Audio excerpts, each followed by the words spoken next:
up, African world, and welcome back to another video of African history, culture, and worldview. And welcome back to my series, A Closer Look. Today, we're going to be taking a closer look at Afro-Puerto Ricans.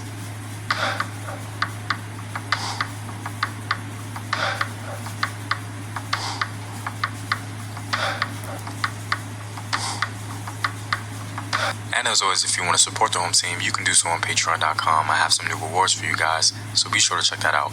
Also, go to afrographics.com, a website where you can find unique illustrative infographics summarizing African history. All links to Patreon, Afrographics, and home team merchandise are in the description box below. Unlike most of the African diaspora in the so-called New World, the history of Afro-Puerto Ricans does not begin with slavery, but with the arrival of African men called libertos, who served alongside Spanish conquistadors in taking over the island of Puerto Rico. One of the descendants of these first free African men was Francis Gallego, who was known as the first entrepreneur of African descent in Puerto Rico. The libertos were Christianized and spoke Spanish fluently. The libertos had the freedom to move about and seek economic opportunities on the island of Puerto Rico. By 1820, there were about 104 free libertos in San Juan, the capital of Puerto Rico today.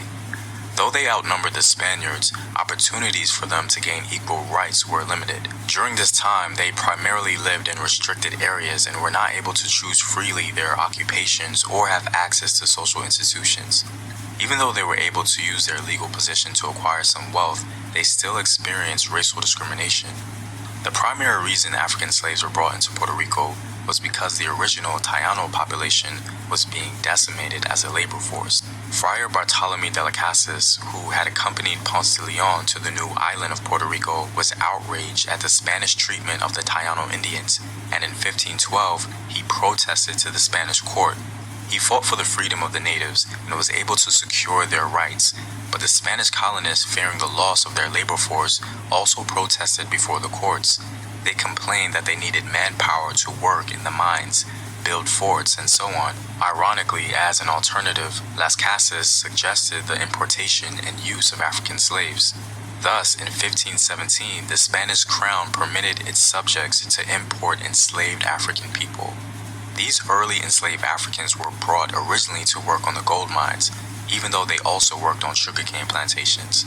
They became artisans, domestic laborers, ship merchants, and dock workers. Just a short time after their arrival in I'm gonna pause this for a minute. And this is weird how even in the Latin culture, I'm sure a lot of Latin people know about their background and they still have bias against the Afro-Latinos and Afro-Latinas, the men and women. Let's continue. 1527, the first major slave rebellion occurred in Puerto Rico as dozens of Afro-Puerto Ricans fought against the colonists in a brief revolt. A few Afro-Puerto Ricans retreated to the mountains where they resided as Maroons with surviving Tainos. During the following centuries, by 1873, Afro-Puerto Ricans had carried out more than 20 revolts. Some were of great political importance, such as the Ponce and Vega Baja conspiracies. Even though the original Afro-Puerto Rican was a free man, a famous Afro-Puerto Rican baseball player, one of the best baseball players that could ever play baseball, Roberto Clemente.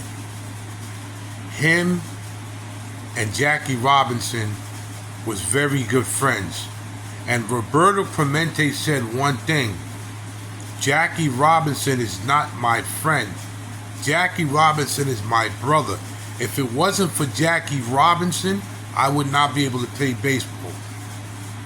Coming to the island as a soldier, the overwhelming majority of the ancestors of Afro-Puerto Ricans today are descended from enslaved Africans. According to one historian, the exact origin of Afro-Puerto Ricans can be said to be primarily the Gold Coast of Ghana, Nigeria, and the African state of Dahomey, many of which coming from the Yoruba and Igbo ethnic group. As in other Spanish colonies, the early conquistadors and their African companions were not accompanied by females. Thus, intermarriage was rampant among the Spaniard, Africans, and Tainos. The same as other parts of Spanish America, the enslaved Africans were given the last names of their Spanish owner and later passed it on to their descendants. Enslaved Africans were abused in Puerto Rico as they worked throughout the transatlantic slave trade route. They were branded like cattle with hot irons called carimbo, while forced to convert to Catholicism. Even though the enslaved lacked sufficient food and were subject to extreme physical abuses among the Middle Passage, Afro-Puerto Ricans like I have two best friends that's Afro-Latinos. One is Puerto Rican and one is from Honduras. And I don't call them my friends. These are my brothers. These are my childhood friends, but they my brothers. I love them to death. And they're actually talking to me. One is from Puerto Rico, one is from Honduras, but they're darker than me, and I love them. When I say with all my heart, I love them with all my heart. So I know they went through a lot of things because I was there.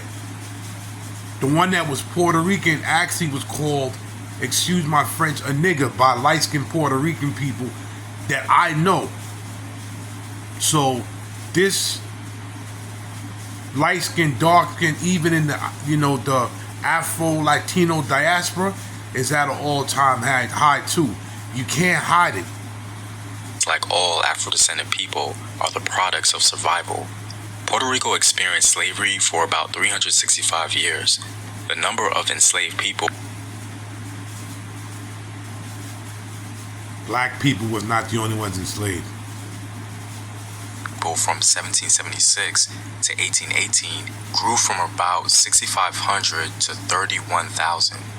However, the greatest importation of enslaved people did not occur until the 19th century, when the sugar industry became the island's most important economic resource. Even though in 1835, Queen Maria Cristina of Spain had abolished the slave trade, illegal trading continued to persist. Afro-Puerto Ricans have significantly influenced the culture of Puerto Rico. Without the Afro-Puerto Rican populace, Puerto Rico would not be known for what it is today. Even though the modern-day city of Ponce has had an influx of many European immigrants, Afro-Puerto Ricans were still able to maintain the strong African cultural presence through religion, music, and even food. One of the most popular music forms in Puerto Rico is bamba and plena. Both share African origins and began primarily in Loiza and Ponce. And you know the crazy thing about this? I look at a lot of Afro-Latinos from Puerto Rico and Cuba, and do you know they embrace black culture more than black Americans? Bamba is considered more pure African, coming from the Ashanti tribes and the older of the two. Bamba began in the 17th century. It was brought to Ponce by enslaved Africans who worked on the sugar plantations. The dialogue between the dancer and drummer was used as a diversion by the African slaves from the harsh treatment that was inflicted upon them.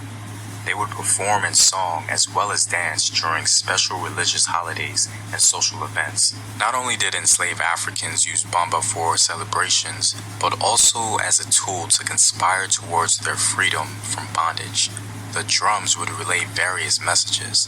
The dialogue would convey a series of signals that were used to translate messages without the slave owner's awareness.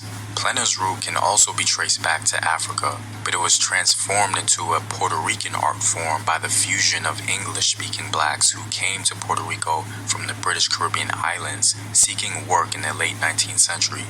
Most became sugarcane field workers, from which came the fusion of Afro-Caribbean, Tayanos, and Spanish sounds that make up Plena. And the most craziest thing about this, the world been pandering so much to black American people with the slavery stuff, and they were slaves even in the Latin community. As the rural workers traveled to various urban areas of Puerto Rico, such as San Juan, it became part of the Puerto Rican culture. Plena, as bamba, were performed for entertainment as well as to convey information. Plena was sung and played throughout Puerto Rico. Dancing plena became a kind of living newspaper conveying a variety of information, ranging from religion, local and national events to evoking protest. Singers often sang about events and ridiculed their adversaries. Presently, salsa and reggaeton are the two most popular music and dance genres of Puerto Rico. Salsa, which translates to sauce, originated from Afro-Cuban and Afro-Caribbean rhythms. Look at these beautiful Puerto Rican Afro-Latina females. Look how pretty they are. And they're embracing their hair and embracing their culture. However, the term salsa was created by Puerto Ricans living in New York City who abandoned their bamba and plena for the fusion of the rumba, mambo, cha-cha. Puerto Ricans came to New York City in America in the 1960s. It was Puerto Ricans and blacks living in the same area, having kids with each other, marrying each other, just fought with each other. My three, God rest one of the three nephews and nieces is half Puerto Rican and half black. Guanguaco and merengue. Salsa has become a popular genre worldwide. Reggaeton is the most recent dance music genre in Puerto Rico. It's a derivative of Jamaican reggae and hip-hop, mixed in with the Puerto Rico's bamba and salsa rhythms. Reggaeton is primarily popular among Latin youth today. Well, I'm all out, guys. If you like these videos and want to help out in its continued production, please consider supporting the home team on patreon.com. The link is in the description box below. Know thyself. Remember your ancestors. Peace. The video ended right there. But I'm going to start doing more videos of this because I'm noticing that a lot of the Afro-Latinos and Latinas, the male and female, are start really embracing their culture. And they're very proud for who they are. Like, share, subscribe to my channel, and leave a comment. I want people from the Afro-Latino diaspora, any country, Puerto Rico, Dominican Republic, Cuba, Honduras, Mexico, any culture, to leave a comment, because I'm going to do a lot of y'all. This is Big Hawk, and until the next video, sayonara.